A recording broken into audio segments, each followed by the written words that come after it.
Okay. Chapter 2. Oh, men. Yu Yan was one of only 5 anchors who had been recruited by Star TV's anchor sponsorship program.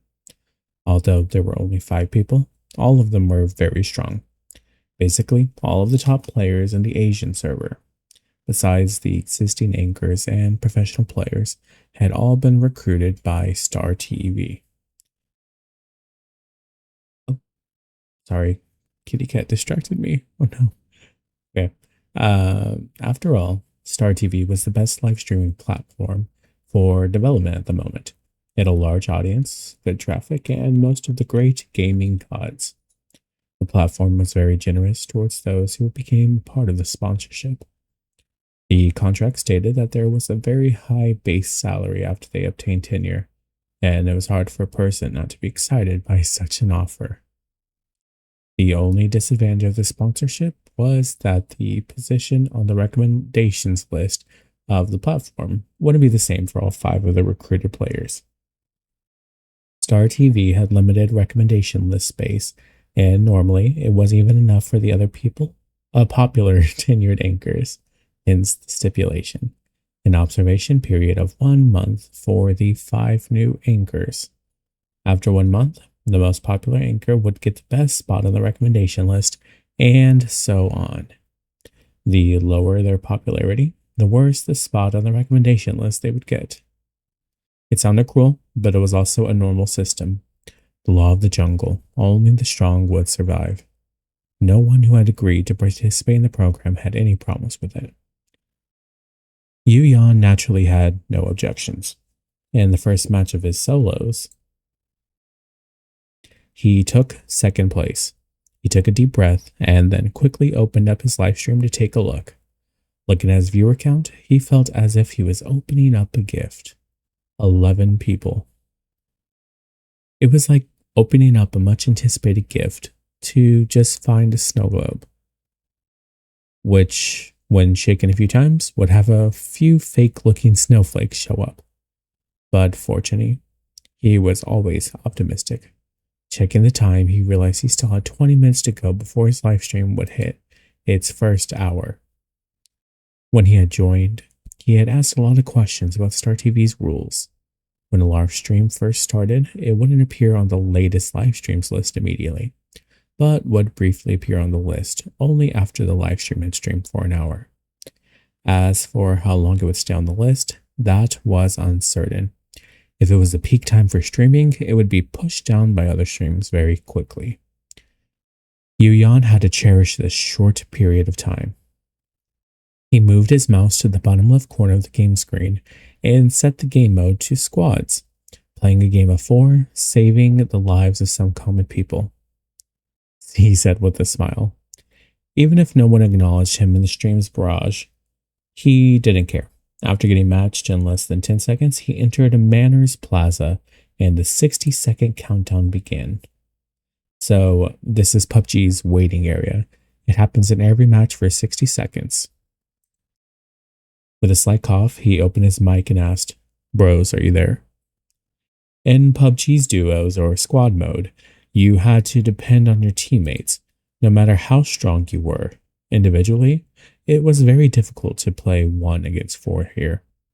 Moreover, you couldn't type messages in game, so communication between teammates depended solely on voice. Some people would even immediately quit the game if they found out their teammates couldn't speak. Number 2 responded, "Here." Number 3 asked, "Where do we jump to? Play passively or directly attack?" Number 2 replied, "Of course it's directly attack. Directly drop to the military base. I'll drop to the sea area." Wait, Yu Yan was number 1, and he quickly interrupted. "Bros, why don't we drop to North Gorgopol and be passive for a bit?" Number 2 spoke with some kind of an accent. "Why passive? Aren't you a man?" "I'm a man, but men have to be flexible, yeah," Yu Yan replied. "If we're a bit more staid in this game, I promise to carry you all to eat chicken."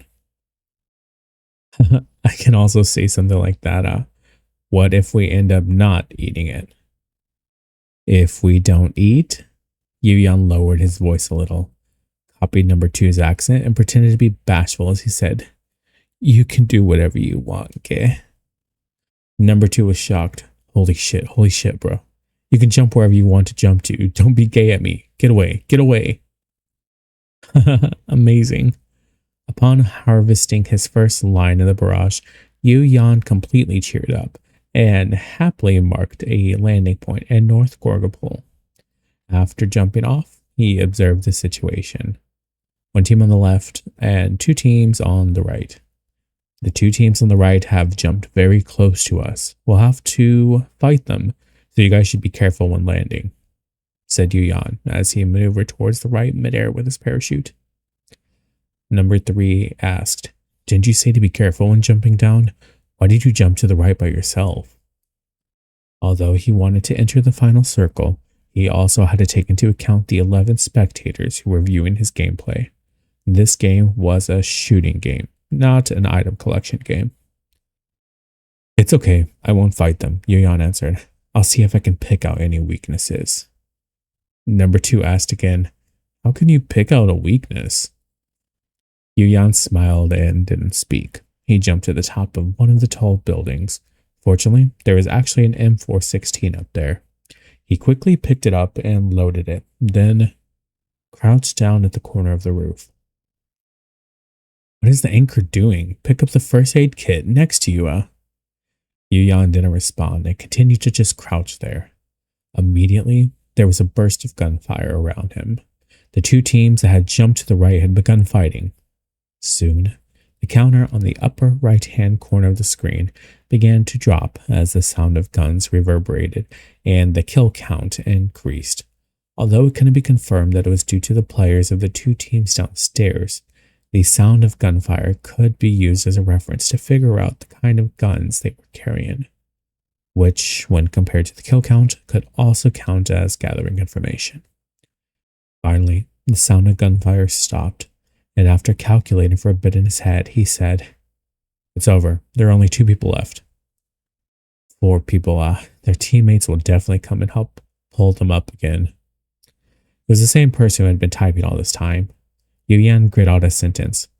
Of the people that jumped down, 6 were involved in the battle. At most, only 3 are left. Having said that, he continued to crouch in the corner. A rush of footsteps continued to sound into his ear. Footsteps that came closer and closer. Finally, an avatar dressed in a small skirt appeared in his view. There was still a lot of equipment lying around on the roof. At a glance, you could tell it hadn't been searched. The other party bent down to pick up the first aid kit around the corner without any doubts.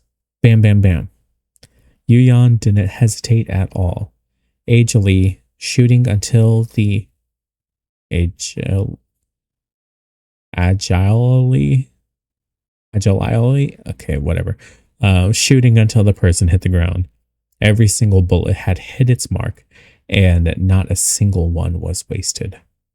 In duos and squads, if a teammate was still alive, then the downed person wouldn't die immediately after being knocked down.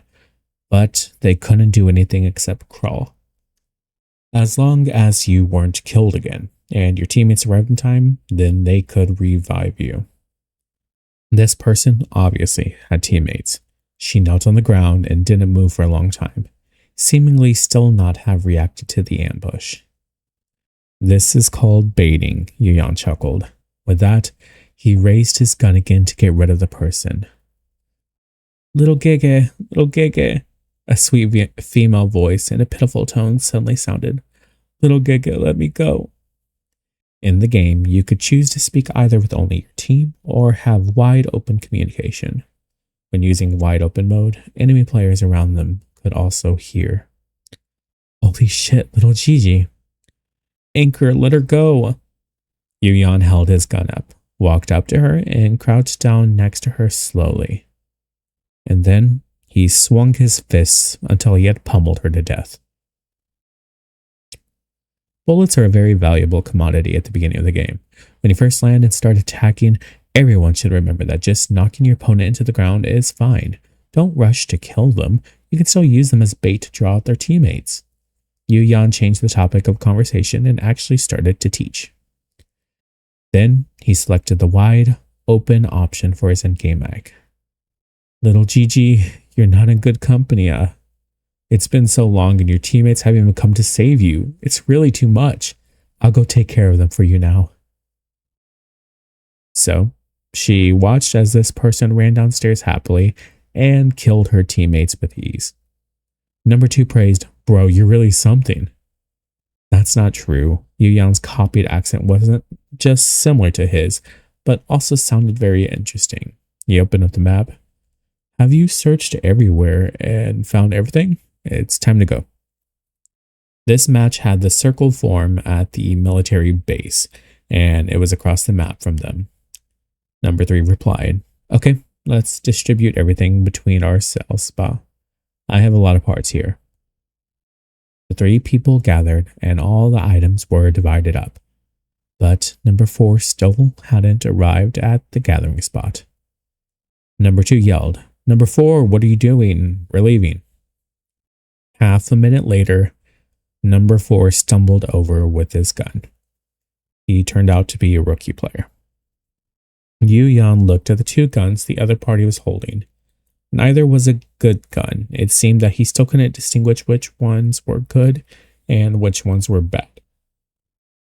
Number 2 reprimanded. What kind of broken guns are you carrying, After searching for so long, you found just these 2 things? Number 4 kept silent. Let's go, Ba. Yuyan got into a car and said, We're going to have to race against the poison circle. He drove the car all the way to the inner circle. He didn't take the main roads and didn't see anyone en route. He stopped the car at a bridge. Number 3 asked, Why did you stop? The next circle is at the military base and we're not there yet. Drive straight towards the last circle. No hurry. Yuyan got out of the car, took out his gun, and suddenly asked, Don't you see the words carved into this bridge? Number 3 asked, What words? As soon as he finished speaking, he heard the sound of a car. There was a car incoming that wanted to cross the bridge. They quickly hid behind the crates located beside the small bridge, and 3 of them shot at the unprepared players in the car at the same time.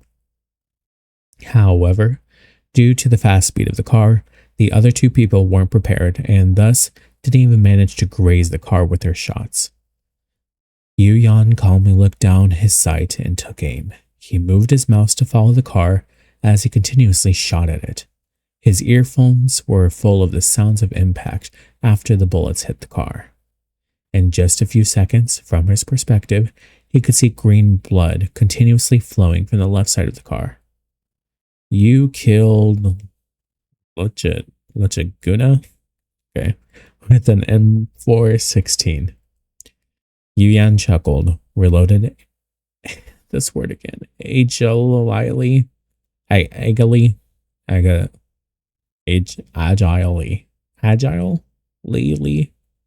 whatever, and spat out 2 words. Mingpo Bridge. Mingpo is apparently the Buddhist goddess of reincarnation. Someone in the chat says 66666, which apparently means awesome, awesome, awesome. Anchor is awesome. The takedown of the car is pretty good. Why are there so few viewers on this stream? Looks like a new anchor. The speed of the barrage suddenly grew faster for the naked eye. Yuyan immediately realized that he was on the latest live stream list. Number 2 said, Awesome, bro, what happened? You're so powerful, Bro, could you be an immortal? The people who use cheating software to play the game were usually called immortals. How could that be? Yuyan replied, I'm an honest man, gay. No, Number 2 said, If you bring me to eat chicken, I'll call you gay. Before the start of the live stream, Yuyan had played solos for an hour and confirmed that he had warmed up before he had officially launched the stream. Upon seeing so many people in the audience, he became more focused and fought back very accurately and powerfully. Bringing his 3 teammates along, he fought all the way to reach the final circle. There were 8 people left in the finals. Yuyan considered things for a bit, including them. There were 3 teams present in total, and the other 2 teams who had 2 people each. Their team still had all their members and they had a high win rate. He could definitely eat this chicken. With victory in mind, his 8x scope just happened to catch sight of a level 2 helmet. Bang! Xian knocked down 7-7 flies with an M24 headshot. On the other hand, number 3 had also found that man's teammate. He had shot at him, and after hanging onto a sliver of health, managed to kill him. There was only one enemy team left. Everyone felt very nervous. Even number 2 didn't speak. Yuyan was the only one who was very relaxed. The circle shrank further and further, and the last 2 people exposed their position as they ran into the circle. I see that both of them are behind the stone in the northeast direction. Yuyan opened his inventory, saw his empty bag and asked, "Does anyone have a grenade? If we don't, then all 4 of us can just directly attack them." Number 2 replied, "I don't." "Neither do I," number 3 said. "Just attack directly, Ba." Yuyan responded, "Okay." Click. A slight noise reached his ears. He frowned slightly and thought he had heard it wrong. He asked the stream viewers, "Did you guys hear anything?" "No, what sound?" "I think I heard it too." "Is it the sound of a grenade?"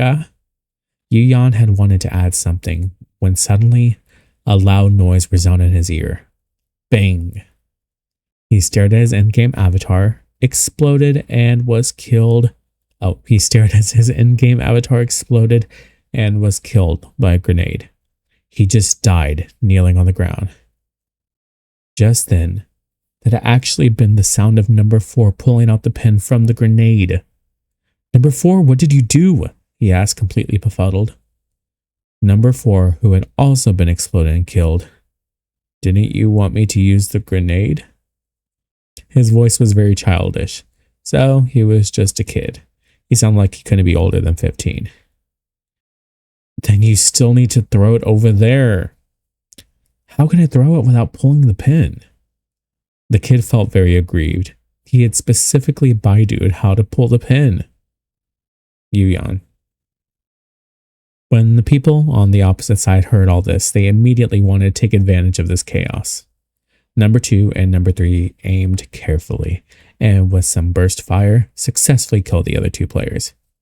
Yuyan hadn't even finished his words when the game interface suddenly darkened. At the top left of the screen was a line of words. "Big fortune and great delight, you're eating chicken tonight. Paying attention to the tragic anchor. Congratulations on the success of kneeling to eat chicken. Is this number 4 coming in to clown around? The anchor has a good temper, he'd even curse him out." Yuyan returned to his senses, after which he returned to the game's main screen. "Oh, excuse me, kitty cat." "Oh. Excuse me. Okay. Kitty cat, you made me lose my place. Oh, forget it. Even with this, number 4, the live stream went very well, and he didn't really like to curse his teammates anyway. He was just about to start the next match when a friend request popped up on the game interface at the bottom right, and it was from the number 2 of the previous game. Just when the viewers thought he would accept it, he moved his mouse and clicked X directly. "Yelled in the beginning to run away, and now after eating the chicken wants me to come back?" Yuyan sneered. "Oh, men." Okay, let's end it. Yippee, yippee, yippee. Kitty cat, move.